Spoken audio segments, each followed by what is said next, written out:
अस्सलाम वालेकुम नाज़रीन, उम्मीद आप खैरियत से होंगे। अली अमीन गंडापुर साहब की गिरफ्तारी और फिर कौमी असम्बली से पाकिस्तान तहरीक इंसाफ के अहम तरीन रहनुमाओं की गिरफ्तारी पर बानी चेयरमैन तहरीक इंसाफ इमरान खान साहब का भी एक दबंग किस्म का मौकफ आ चुका है और उन्होंने दो टोक अंदाज में अपना मौकफ हुकूमत और रियासती इदारों के सामने रख दिया है। ये मौकफ कौन सा है, ये मुकम्मल तफसील के साथ आपको आगे चलकर व्लॉग में बताएंगे। जबकि दूसरी जानब अली अमीन गंडापुर साहब की 8 सितंबर की तकरीर ने इस्टेब्लिशमेंट का पारा भी हाई कर दिया और हुकूमत भी इस वक्त हुकूमत का पारा भी बिल्कुल हाई है और इस्टेब्लिशमेंट की जानब से भी एक दो टोक और दबंग किस्म का मौकफ सामने आ चुका है। ये मौकफ कौन सा है, ये भी इसी व्लॉग में आपको बताएंगे। नाज़रीन कराम, अडयाला जेल में 90 मिलियन पाउंड केस की समाअत के बाद बानी चेयरमैन तहरीक इंसाफ इमरान खान साहब ने सहाफियों से अहम तरीन गुफ्तगू की, जिसमें उन्होंने हालिया होने वाली गिरफ्तारियों के ऊपर अपने ख्यालात का इजहार किया। उन्होंने दो टोक अंदाज में इस्टेब्लिशमेंट से कहा कि इस्टेब्लिशमेंट ने हमारे साथ गद्दारी की है।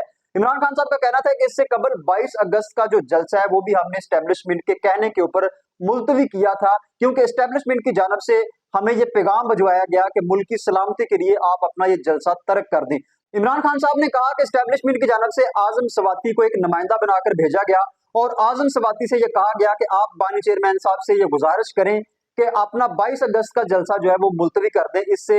मुल्क की सलामती को कुछ खतरात लाक हैं, क्योंकि कुछ मजहबी जमातें भी इस्लामाबाद में डेरे डाले हुए हैं। लिहाजा अगर ये जलसा होता है तो मामला मजीद कशीदा हो सकते हैं। तो बानी चेयरमैन तहरीक इंसाफ इमरान खान साहब का कहना था कि हमने इस्टेब्लिशमेंट की ये बात मान ली और हमने अपना 22 अगस्त का जलसा मुलतवी कर दिया, जिससे हमें अवाम की जानब से भी काफी सारा जो प्रेशर है वो बर्दाश्त करना पड़ा और अवाम ने भी तनकीद की इस फैसले पर, लेकिन हमने इस्टेब्लिशमेंट के कहने पर यह फैसला मान लिया। लेकिन इस्टेब्लिशमेंट ने हमारे साथ गद्दारी की है और हमारी बड़े पैमाने के ऊपर गिरफ्तारियां की गई हैं और खैबर पख्तूनख्वा के वजीर आला को जो है वो गिरफ्तार किया गया और 7 घंटे तक उनको गायब रखा गया।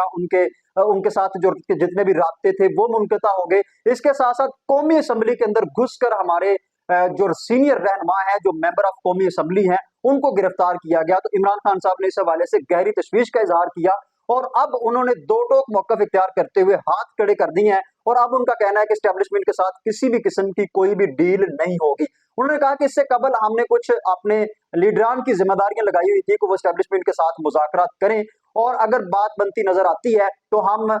तमाम तर जो बातें वो मानने के लिए तैयार है। लेकिन उन्होंने कहा कि एस्टेब्लिशमेंट ने हमारे साथ बिल्कुल गद्दारी की है, लिहाजा अब हम किसी भी किस्म के कोई भी मुज़ाकरात नहीं करेंगे और किसी भी शख्सियत की अब हम नहीं सुनेंगे, चाहे वो एस्टेब्लिशमेंट की कोई शख्सियत हो या चाहे कोई सियासी शख्सियत हो। अब हम किसी भी किस्म का कंप्रोमाइज करने के लिए तैयार नहीं है। सिर्फ यही नहीं, इमरान खान साहब ने सहाफियों से गुफ्तगू करते हुए माजी के हवाला जात भी दिए और उन्होंने कहा कि एस्टेब्लिशमेंट ने हमारे साथ उस तरह गद्दारी की है जिस तरीके से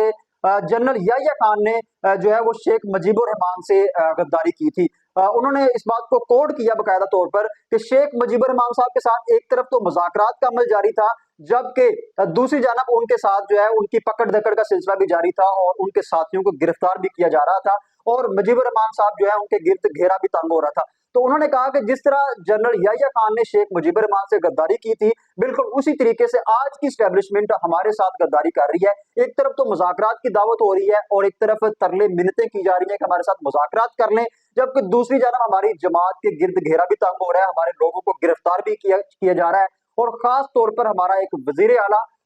जिसको गिरफ्तार किया गया और फिर 7 घंटे के बाद उसको छोड़ा गया और कौमी असम्बली के अंदर से हमारे जो लोग हैं उनको उठाया गया। तो उन्होंने कहा कि ये एस्टेब्लिशमेंट की वाज़ेह तौर पर गद्दारी है। लेकिन नाज़रीन किराम, यहाँ एक बात ये भी याद रखें कि इससे कबल पाक अफवाज की जानब से जितनी भी प्रेस कॉन्फ्रेंसेस की गई हैं, DGISPR की जानब से जितनी भी प्रेस कॉन्फ्रेंसेस की गई और खास तौर पर जो कोर कमांडर कॉन्फ्रेंसेस है, उनमें भी इस बात के ऊपर पाक अफवाज की जानब से ये मौकफ इख्तियार किया गया है और पाक अफवाज ने अपना इस हवाले से मौकफ क्लियर कट बता दिया था कि 9 मई के हवाले से हम किसी भी किस्म की कोई भी जो है वो टॉलरेंस नहीं रखेंगे। 9 मई के अंदर जो भी लोग मुलव्वस हैं या आइंदा भी जो भी बंदा रियासत के साथ टकराएगा और रियासती इदारों के साथ टकराएगा, हम उनके लिए किसी भी किस्म की टॉलरेंस नहीं रखेंगे और उसको आइन के तहत, कानून के तहत जो है वो सजा दी जाएगी। और अभी बात चल रही थी कि इमरान खान साहब का एक फौजी ट्रायल भी जो है वो किया जा रहा है और इमरान खान साहब को मुकम्मल तौर पर फौज के हवाले किया जाएगा और ये तमाम तर जो केसेस हैं अब उनकी सुनवाई फौजी अदालतों में होगी।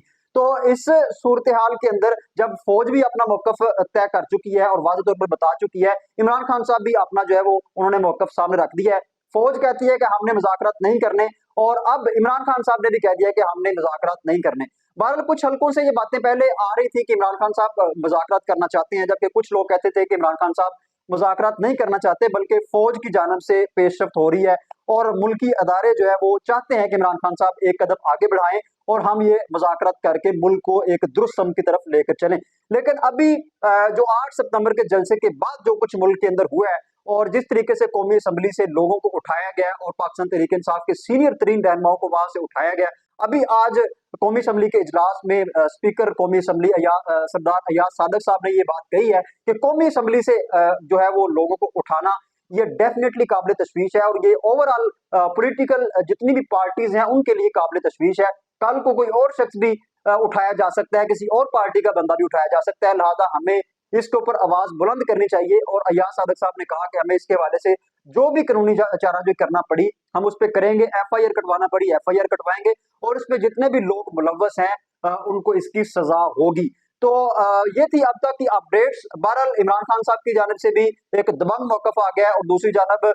फौज का पारा भी हाई है। अब देखते हैं कि मामला किस जानब बढ़ते हैं। जैसे कि इस हवाले से नई अपडेट आएगी आपके साथ शेयर करेंगे। तब तक के लिए इजाजत दीजिए। अल्लाह हाफिज।